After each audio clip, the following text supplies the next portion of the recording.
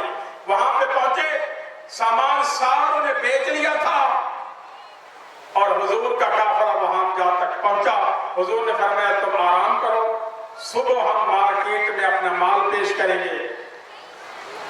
Rest کیا, صبح ہوئی, سارے ارد گرد اکٹھے ہو گئے کہ ہم دیکھتے ہیں کہ حضور مال فروخت کیسے کرتے ہیں. عزیزان محترم توجہ چاہتا ہوں, کردار پوری انسانیت کو حضور پیغام دے رہے ہیں کہ اگر تجارت کرنی ہے تو مجھ سے سیکھو تجارت کیسے کرتے ہیں.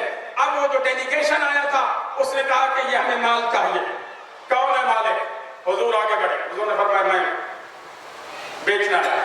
حضور نے فرمایا میں نے بیچنا ہے. کہنے لگے ہاں کیا ہے؟ اب حضور نے توجہ کروں گا, حضور نے اپنے مال کی خامیاں بتانا شروع کر دی کہ میرے مال میں یہ خامی ہے, یہ خامی ہے, یہ خامی ہے. جو حضور بات کرتے چلے جا رہے تھے ڈیلیگیشن حیرانگی کے عالم میں ڈوبتا جا رہا تھا کہ آج تک ہے ایسا ہم نے ایماندار تاجر کوئی دیکھا ہی نہیں ہے جو اپنے مال کی خامیاں پہلے گنوا رہا ہے. پھر حضور نے خوبیاں گنوانا شروع کی. اس ڈیلیگیشن نے کہا کہ بس بات ختم ہو گئی, ہم قیمت خود نہیں لگائیں گے, ایسا امین تاجر ہم نے دیکھا ہی نہیں ہے. ان کی مرضی جتنا منافع لینا چاہے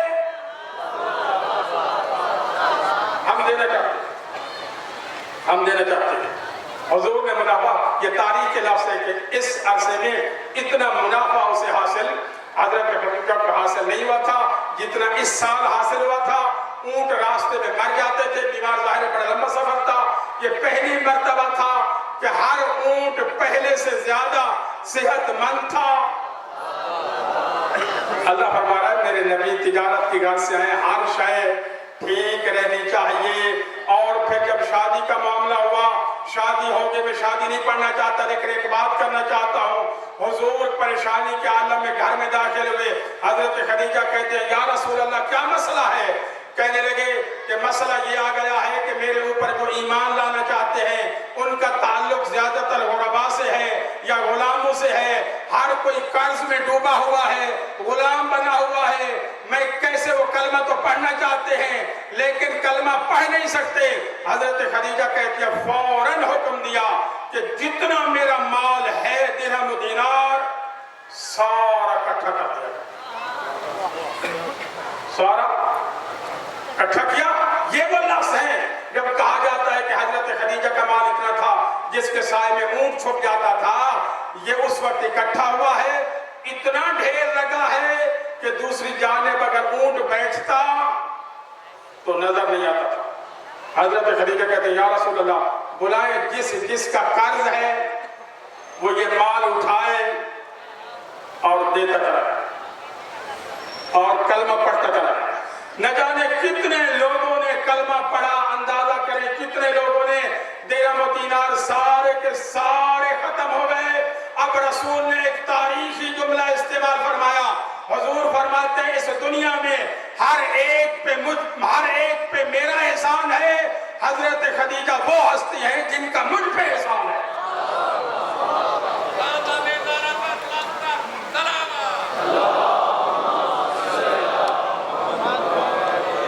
بس آخری مرحلے میں داخل ہو جانے محترم. اب حضرت خدیجہ اتنا مال خرچ کیا, اتنا مال کہ جس کی مثال دنیا نہیں دے سکتی. لیکن ایک وقت ایسا بھی آیا کہ شیب ابی طالب نے پتے جبائے جا رہے ہیں 3 سال تک رہے. آپ سے سن لیتے ہیں اس واقعے کی طرف توجہ چاہوں گا. 3 سال تک سماجی, معاشی, فنانشل سارا بائیکاٹ تھا, کوئی چیز تک نہ پہنچے. لیکن انہوں نے آپس میں ایک وعدہ کیا ہوا تھا. اللہ فرما رہا ہے, اگر موقع ملا تو کل میں آدھی پھر تقریر کروں گا. اللہ فرما رہا ہے وَلَسَوْفَ يُعْطِيكَ رَبُّكَ فَتَرْضَىٰ. میرا حبیب ان قریب ہم اتنا تجھے عطا کریں گے کہ تو ہم سے راضی ہو جائے گا. ہر بندہ رب کو راضی رکھنا چاہتا ہے. میرے نبی کی کی منزل یہ ہے، اللہ فرما رہا ہے میرا حبیب اتنا عطا کروں گا کہ آپ مجھ سے راضی ہو جائیں گے۔ اور اللہ فرماتے ہیں الم یجد کا یتیما فآویٰ، میرا حبیب ہم نے پہلے بھی عطا کیا ہے، آپ یتیم تھے، ہم نے تمہیں پناہ دی، ہم نے تمہیں پناہ دی، ہم نے تمہیں پناہ دی۔ کس نے پناہ دی؟ حضرت ابو طالب نے۔ اللہ فرما رہا ہے میں نے پناہ دی۔ آپ کے افکار کو تھوڑا سا بلند کرنا چاہتا ہوں۔ عزیزان محترم، جب کسی کے عمل کو اللہ اتنا پسند کرے تو پھر کہتا ہے کہ یہ ایسا ہے جیسے میں کر رہا ہوں۔ الم یجدک یتیما فآویٰ ووجدک ضالا فہدیٰ ووجدک عائلا فاغنیٰ، میرا حبیب تیرے پاس کچھ نہ تھا، ہم نے تجھے غنی کیا۔ اگر حضرت خدیجہ احسان نہیں جتلاتی، نہ جتلائے، میں احسان جتلاتا ہوں میرا حبیب، آپ کے پاس کچھ نہ تھا، ہم نے تجھے غنی کیا۔ جان محترم، چند مقامات پہ اللہ نے کسی کے کام کو اپنا کام کہا ہے۔ پہلا اس وقت جب جنگ میں حضور نے تیر چلایا، اللہ فرماتا ہے وَمَا رَمَيْتَ إِذْ رَمَيْتَ وَلَكِنَّ اللَّهَ رَمَىٰ، میرا حبیب جب تیر چلا رہا تھا یہ تو نہیں چلا رہا تھا، میں چلا رہا تھا۔ اور دوسرا اس وقت جب حضرت جبرائیل حضور کو معراج پہ لے کے جا رہے تھے، اللہ فرما رہے سبحان الذی اسریٰ بعبدہ لیلا من المسجد الحرام الى المسجد الاقصیٰ، بابرکت ہے وہ ذات جو اپنے عبد کو لے گئی مسجد حرام سے لے کر مسجد اقصیٰ تک۔ بھئی لے کر جانے والا کون؟ حضرت جبرائیل۔ اللہ فرما رہا ہے ایسا سمجھو کہ میں لے کے جا رہا ہوں۔ اور دوسرا اس وقت الم یجد کا یتیما فآویٰ، میرا حبیب آپ یتیم تھے، ہم نے تمہیں پناہ دی۔ ووجدک عائلا فاغنیٰ، تیرے پاس کچھ نہ تھا، ہم نے تجھے غنی کیا۔ جبرائیل کے کام کو اپنا کام کہا، اور حضرت خدیجہ کے کام کو اپنا کام کہا، رسول کے کام کو اپنا کام کہا، اور حضرت ابو طالب کے کام کو اپنا کام کہا، لیکن چاروں میں اشتراک ایک تھا۔ حضرت جبرائیل کون؟ سید الملائکہ، ملائکہ کے سردار۔ میرے نبی کون؟ سید الانبیاء۔ ابو طالب کون؟ سردار مکہ۔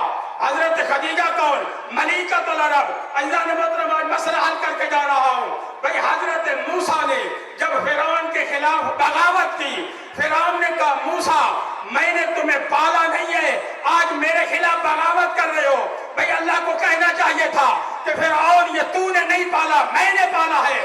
اللہ فرماتا ہے کافر کے کام کو میں اپنا کام نہیں کہتا، جب بھی کہتا ہوں مسلمان کے کام کو کہتا ہوں۔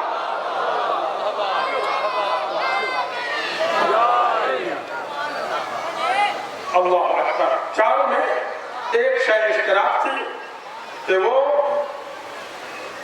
اللہ نے ان کے کام کو اپنا کام کہا۔ آخر جملہ بات ختم۔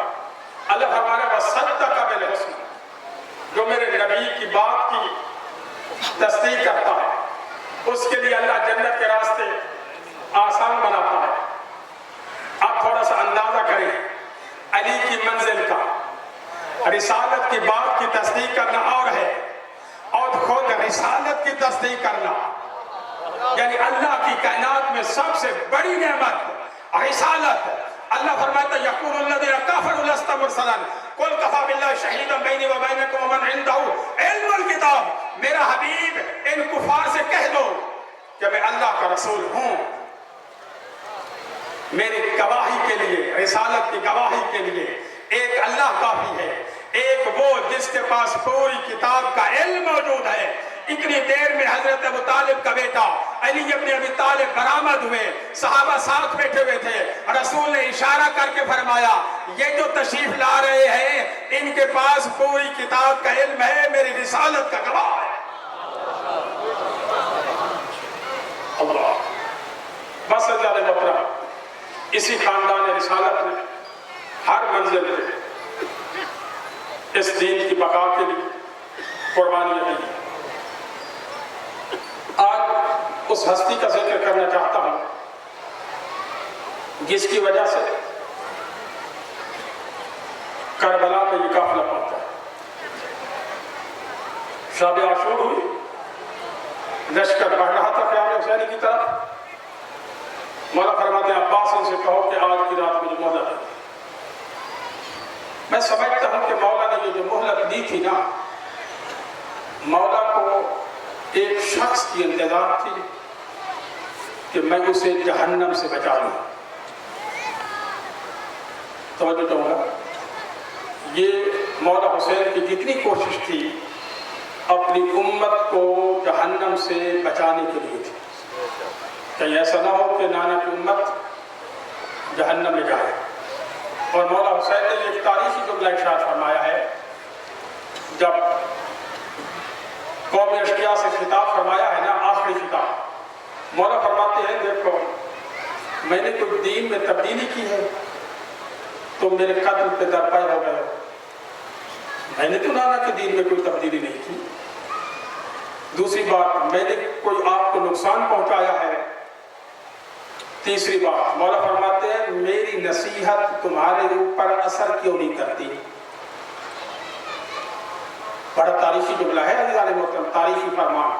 مولا فرماتے ہیں تمہارے اوپر میری نصیحت اثر کیوں نہیں کر رہی، تم میرے قتل سے، میری شہادت سے باز کیوں نہیں آ رہے.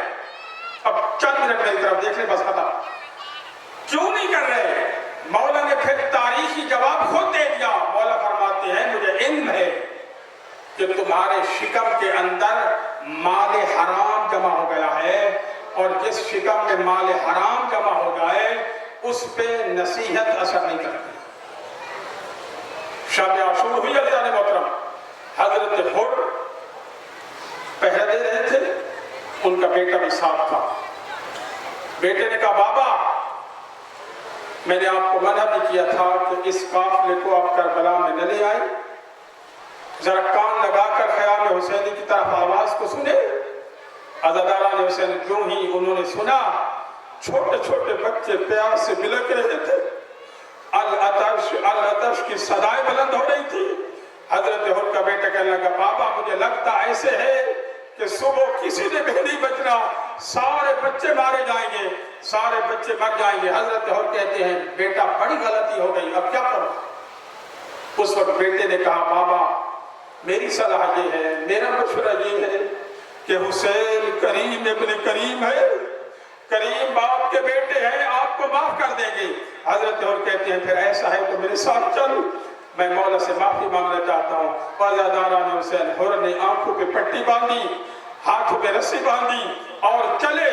جو ہی مولا حسین نے یہ منظر دیکھا نا، عزاداران حسین اکبر بیٹا عباس حر کا استقبال کرنے کے لیے آگے بڑھو، لیکن خبردار کسی نے حر کو تانا نہیں دینا کہ حر تو نے اچھا نہیں کیا، ہم اکیلے تو نہیں تھے، ہمارے ساتھ مخدرات عصمت تھی.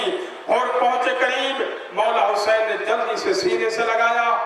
حضرت حر نے معافی مانگنے کی کوشش کی. مولا نے اس کو شرمندگی سے بچانے کے لیے کہا حر اگر تو مدینہ آتا نا تو میں تیری مہمان نوازی کرتا، 3 دن سے میرے پاس پانی بھی موجود نہیں ہے. حر نے پھر معافی مانگنے کی کوشش کی. مولا نے پھر جملہ ارشاد فرمایا ہے حر تو کتنا خوش نصیب ہے، تیری ماں نے تیرا نام حر رکھا ہے، تو دنیا میں بھی حر ہے، آخرت میں بھی حر ہے. اب حر کہنے لگے ہے مولا اگر میری غلطی معاف ہو گئی ہے تو میری ایک خواہش ہے. جی اور کیا خواہش ہے؟ میں چاہتا یہ ہوں کہ میرا بیٹا میرے سامنے مقتل میں جائے. عزاداران حسین میں اپنے سامنے اپنے بیٹے کو شہید ہونا دیکھنا چاہتا ہوں. مولا نے اجازت دی. حر کا بیٹا مقتل کی طرف گیا. کچھ دیر کے بعد، جنگ کرنے کے بعد جب زین سے زمین کی طرف آیا، آواز دی مولا میں اتر گیا. ادھر سے حضرت حر چلے، ادھر سے مولا چلے. تاریخ بتاتی ہے کہ مولا سے پہلے حر پہنچے اور بیٹے کا سر اپنی گود میں لیا، اور اس وقت آخری سانسیں چل رہی تھی. مولا قریب آ کر کہتے ہیں اے حر اپنے بیٹے کا سر مجھے دے. تجھے علم ہے کہ میری نانا کی شریعت میں یہ مسئلہ ہے، جب بیٹے کی آخری سانسیں چل رہی ہو اس کا سر باپ کی گود میں نہیں رکھا کرتے. عزاداران حسین اس وقت حر رو کر کہتے ہیں اے مولا مجھے ابھی نانا کی شریعت بتا رہے ہیں.